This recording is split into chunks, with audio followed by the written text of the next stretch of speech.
You're listening to Stealing from Wizards, Volume 4, Arson, by R.A. Consul.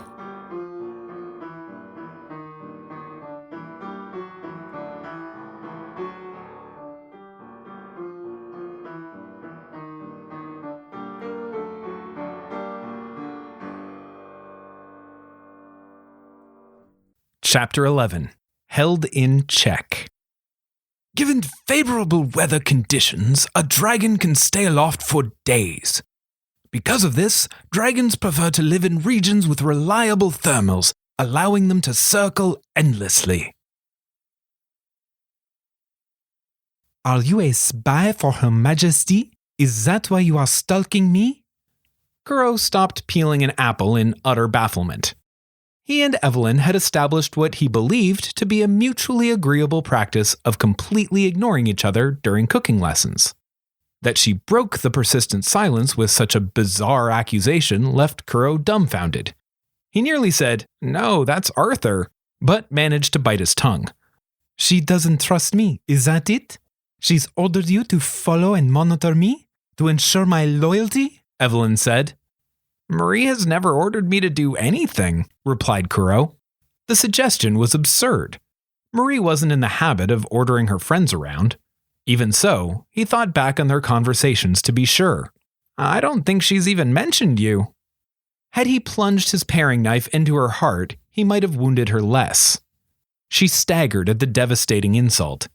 Then why are you taking all the same classes as me? Am I? He reflected on their courses. She was indeed in all of them. He hadn't noted it as peculiar. She'd been in all his classes every year, so he'd learned how to ignore her. She was just part of the normal background of the school, like a gaudy painting hung in every classroom. I guess I am. She blanched at the response. Not only was he not there because of her, he hadn't even bothered to notice her. Then what are you doing here? "I like cooking," he said, and cheerfully sampled a bit of apple. It was a true, if incomplete, explanation. Mad. He was completely mad. Her instantly formed opinion was as clear on her face as if she had screamed it. Cooking wasn't something people enjoyed. It was something done because it had to be, like cleaning or mathematics. Her presence in the class was equally confounding to Kuro, given her apparent distaste for the subject. Why did she go to the effort of getting special permission to take a class she didn't like? "What about you?" Kuro asked. To better serve Her Majesty, said Evelyn, as with all my courses, as is my duty as the Queen's lady-in-waiting. That was something he'd been wondering about. Evelyn had been one of the 3 noble kids promised to the Queen at her birth. They were meant to be some combination of attendants and hostages. Having been raised as an ordinary Blandlander, Marie found the practice appalling and their company intolerable. "I thought she fired you guys." Her Majesty graciously offered to release us from our obligation, Evelyn corrected his classless misunderstanding. A test of our commitment to our duty. My counterparts lacked the resolve to uphold the promises of their parents. She stood with her trademark haughty pride, wearing her refusal to leave like a badge of honor. Their long silence shattered and her moral superiority established, Evelyn felt her duties extended to commenting regularly on Kuro's behavior as the class continued. Why do you keep eating ingredients? Do they not feed you enough at Autumn Lodge? "How else will you know how to make the pie if you don't taste the apples?" he responded, snacking on another thin slice. One might consider reading the recipe. She gestured to the page they'd been given as though he'd never seen it. Kuro made a point of squeezing some fresh lemon juice to help with the unusually dry and sweet apples. Evelyn sneered. This is a recipe from one of the finest Acadian bakers. I doubt you can improve on it. It was indeed an excellent recipe from an excellent bakery. It had some of the finest dumpster contents in the Eastern Kingdom. From his excavations of that bin, he was confident that the baker did not follow their own recipe. Every pie was different, as every fruit and bag of flour was different. Adjustments were made to ensure each pastry sold was soft and delicious. There was no point in trying to explain that to Evelyn, though. Evelyn treated cooking like alchemy, where a slight deviation from instructions could turn a potent potion into a vial of poison. Every measurement was made with perfect precision, and every cut made with unpracticed hands. The result was a sickly sweet and slightly dry pie, which she insisted was perfect, and 2 bandaged fingers. Kuro's pie earning greater praise from Miss Gyoza was an affront, but she could, at the very least, imagine that the teacher was being kind and encouraging to a pathetic lesser. That is, until Evelyn tried a bite. Never has anyone been so upset at a pie. She glared at it so hard that parts of it started to smoke. He shared the uncharred sections with Merle after school that day. A half-eaten, half-burned pie was poor fodder for a dragon, but a human could pick out the good bits while he played chess. "Check," said the caretaker around a mouthful. Kuro had successfully learned to play chess, but not to win it. Merle had dug out a region around the board and found 2 mismatched chairs among his piles on which the pair could sit. The rules had been easy to learn once he could remember which pieces the candle holder and bottle cap stood in for, though they only served to help Kuro understand the mechanics of his losses. Kuro sacrificed his remaining rook to delay the end and settled in for the slow process of inevitable defeat. "There's a problem with this game," said Merle. "With cards and dice, you can get lucky. The worst player just loses in chess." Perhaps sensing some dissatisfaction in his only opponent and supplier of fresh-baked goods, he continued with, "You're getting better, though." "Thanks," said Kuro without enthusiasm. He was fast running out of reasons to visit Merle. The man knew nothing of the origin of the board beyond the heap he'd found it in. Kuro already knew of the pile. He'd pillaged it previously. It was a standard dump for old and broken objects. Left alone long enough, everything there would disappear on its own, making its way to the alleys, drawers, or closets of Detritus Lane. If it weren't for Merle's unusual habit of rummaging through trash in search of hidden gems, it would have been a good way to get rid of the chessboard. It would leave no trace and possibly divert the attention of the hounds if it were rediscovered in Detritus. They could fruitlessly scour the lane, as they often did, for owners of objects that appeared there. Kuro kept returning because Merle kept inviting him back. He was trapped in a cycle of politeness. It wasn't that he disliked Merle, just that he was too busy to waste afternoons losing a board game. He would prefer doing that with Arthur if he had time to spare. Merle seemed to believe it a sacred duty to train Kuro in the art of chess. "This here's a good game to show you something new. What you say is the most powerful piece on the board?" "It's the queen," said Kuro. "You told me that." "Nah, she's the most versatile piece in the game, but on the board right now, she's doing nothing but distracting you. A rook and knight are threatening your king, and you've a pawn what's causing me trouble. That's the great thing about chess. A pawn can win a game just the same as a queen. It's all about position. Location, location, location. That's what business people say, right? At least I've heard that's what I say. Can't abide business folk, so I don't much talk to 'em. Anywho, how are you gonna get out of this?" Kuro stared at the board. Utter defeat stared back. He could lose in anything from 1 to 4 moves. "I could cheat." "Can't cheat at chess," Merle asserted. "Everything's in plain view." Kuro shrugged and moved his king to delay the inevitable. "Are you done with that pie?" he asked. "Yeah, picked out the good bits. Never seen someone burn half a pie like this, though. Are the ovens on the fritz? I need to fix one?" "Nah, it was just a beginner mistake," said Kuro as he reclaimed the pie plate. It was mostly true, although he was not the beginner in question. He did genuinely believe it was a mistake. Evelyn was a lot of things, but she wasn't an arsonist. Her preferred method of proving herself better than everyone else was to actually be better than everyone else. She wasn't in the habit of ruining others' work to make herself look good. She could look fabulous all on her own. "Check," said Merle, hopping a bishop into the ever-tightening web of threats to Kuro's king. "Mate," replied Kuro, hopping a knight in to claim the bishop and clinch the game. "Wait, what?" Merle inspected the board. How? He appeared to be playing the game in reverse to work out how he'd missed such an obvious trap. "I already took that knight. Did you cheat?" Kuro agreed cheerfully. I told you I was going to. Well, that's impressive magic, Merle complimented his young pupil. Making a chess piece appear from nothing without even using words. And here they say you're a lousy wizard. I didn't use magic, explained Kuro. I just swapped it in while I was taking the burnt pie from you. And it's like backwards pickpocketing. Merle was unsure how to feel about that. He scowled at Kuro. You know I used to be a thief, right? Said Kuro, worried he'd soured a relationship. I thought everyone knew. Sure, but I didn't know you were quite so good at it. The janitor scanned his room of treasured junk for missing objects. It's not a very useful set of skills at school, said Kuro, especially with everyone knowing. Anytime anything goes missing, my stuff gets searched. All it's good for is cheating at cards and getting extra dessert, but my friends let me cheat and usually beat me anyway, and I bake most of the desserts. Merle seemed comforted that his precious hoard was safe from the career criminal in his chamber, and repeated a phrase he said often. You're a weird kid, you know that? Yeah, agreed Kuro as he prepared to throw himself off the balcony.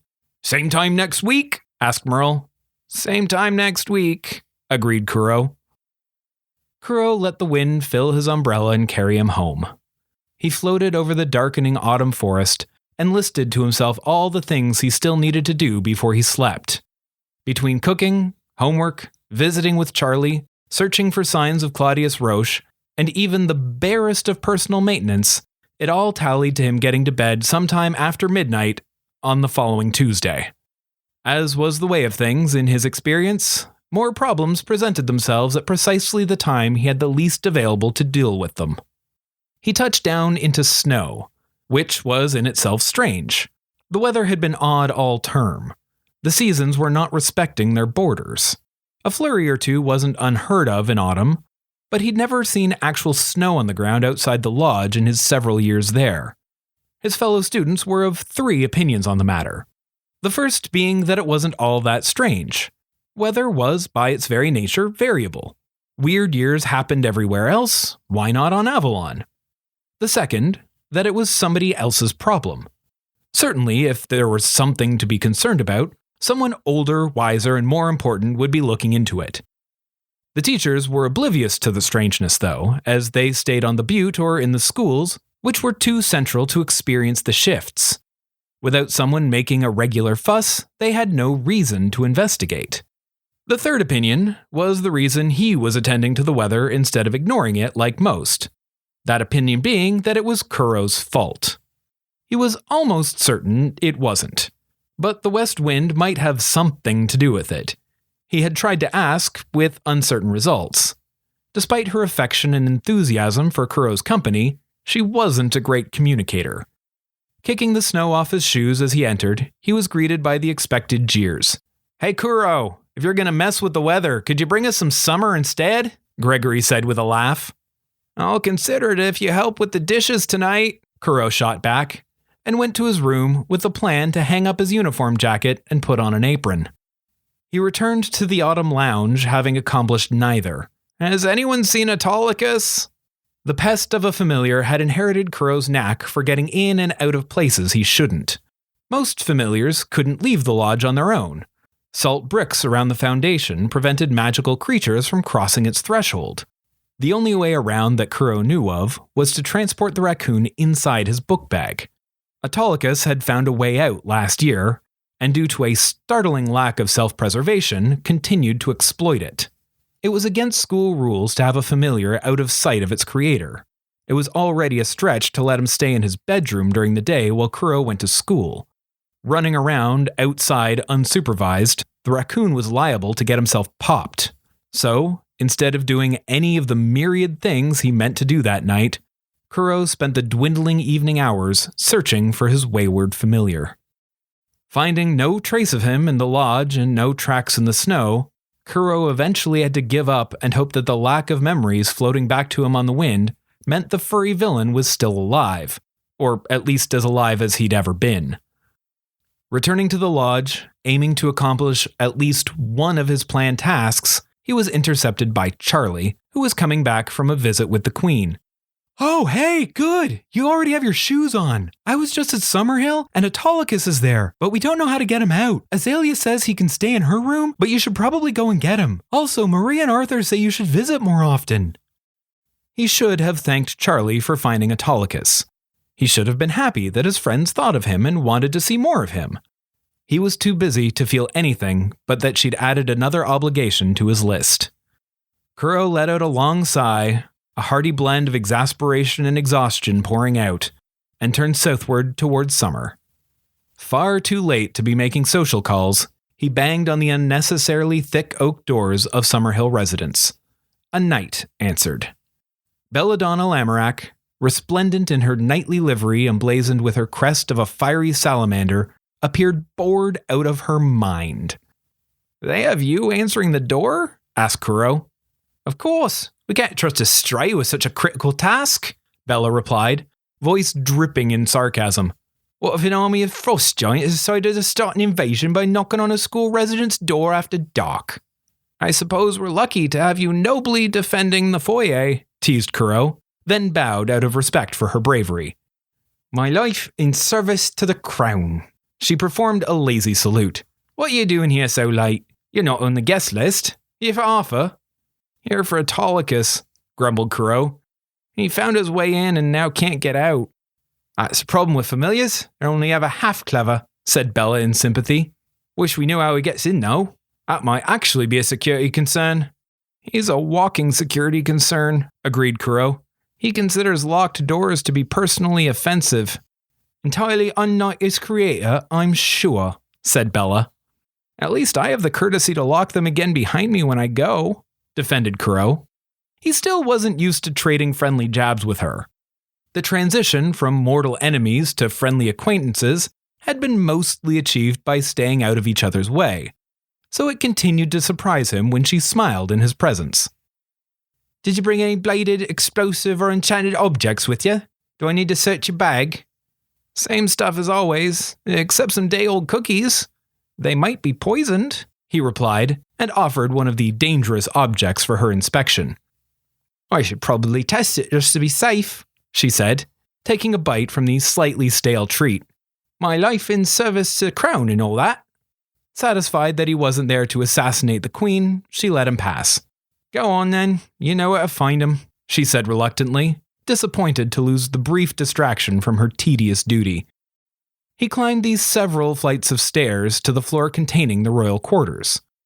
Relative height being the primary way to indicate importance, they were on the top floor. It was something Marie complained about regularly, that everything that marked her as queen was also incredibly inconvenient. She wished that comfortable shoes and messy hair could be the signifiers of royalty. He finally breached the queen's outer chambers, guarded by Sir McCool, who was competing with Bella for being the most bored. After the requisite inspection, he let Kuro into the queen's personal antechamber.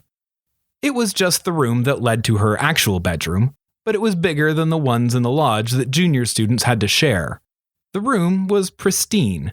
Only used for a few years each generation, everything seemed both old and new. Antique furniture still shone with its original coat of lacquer. Art by great painters adorned the walls. Silver sconces held luminous crystals, filling the chamber in a carefully calibrated glow to effect a sense that something important was happening in the room. As was appropriate for a room of such grandeur, it also contained a queen and half a dozen of her retinue. She was guarded by yet more knights. Azalea and Moira sat on either side of their liege, wearing pajamas, but also their armor cuffs. They were never truly off duty. Arthur was also there, or at least Kuro presumed it was Arthur. It could have been some other student he didn't know who just happened to look like a blend of the women in the room. Besides the expected, there was a collection of attendants. Sam, Kuro's favorite stray servant on Avalon, was delivering snacks. Evelyn, Kuro's least favorite fellow student, was standing to the side like a proper lady-in-waiting, being ignored. Also in the room were the three weavers. Kuro nearly spun on his heel and left when he saw them. He didn't have a good reason for being terrified of them. They just didn't feel entirely human. They watched the world differently than other people, as if reading it. similar to how Kuro watched a crowd when picking a target to pickpocket, looking for the rhythms and patterns, searching for threads to pull to create an opportunity. But they didn't just do it with people. They watched the falling of leaves and the crashing of waves in the same way. Foxes that looked and moved like them kept watching Kuro from behind bushes and beneath shadowed undergrowth. That could well be his paranoid imagination, but they didn't behave like normal animals. There was also the way they spoke. "Oh, you've arrived," said the red-headed one, seeming delighted but unsurprised. "We've just finished a little project," added the black-haired woman. "And we'd love your opinion," concluded their white-haired elder. They moved aside in unison to present their work. It was simply a school uniform. White shirt, gray blazer and kilt, blue tie. Unremarkable except for its size. It was tiny. Everything, including the embroidered school crest on the breast of the blazer, was reduced for its wearer. Autolycus sat on his haunches on the polished surface of the round mahogany table at the center of the lounge, inspecting his new outfit and wallowing in the praise he was receiving. "Doesn't he look dapper?" Moira informed Kuro what his opinion should be. He did not. He looked ridiculous. They'd stuffed a feral trash bandit into formal wear. It was a poor disguise and just made it all the more apparent how ill-suited he was for the place and the company he was keeping. Kuro couldn't say any of that, though. It was an insult to the tailors. Also, every bit of that criticism could have been as easily leveled at him. "Very dapper," agreed Kuro. "I'm a little surprised that he hasn't already tried to eat the tie." "He wouldn't do that," argued Azalea. "Autolycus is a perfect gentleman." She and Kuro were clearly acquainted with different raccoons. "Can I take the perfect gentleman and the crumpet he just stole off your plate back to Autumn Lodge?" asked Kuro. "If you must," agreed Marie. It was helpful that it was she who said it. That reduced arguments from her nights. "But we'd love to have you back another night this week." Which we?" Kuro asked, trying to detangle the formality of the invitation. The royal one or the everybody one? Marie chewed that over a little and seemed to swallow her royal bearing. "I mean me," she said in her Blandlands accent. "I need to ask you something." Thank you for listening to Stealing from Wizards. If you liked our show, please consider rating or reviewing on iTunes. If you want to support this podcast or just can't wait for the next chapter, the full book is available on Amazon, Kobo, and Indigo. Our theme music was written by Camille Saint-Saëns, transcribed by Franz Liszt, performed by Rebecca Verdun, and used with permission. This episode was produced by Jim Tigwell.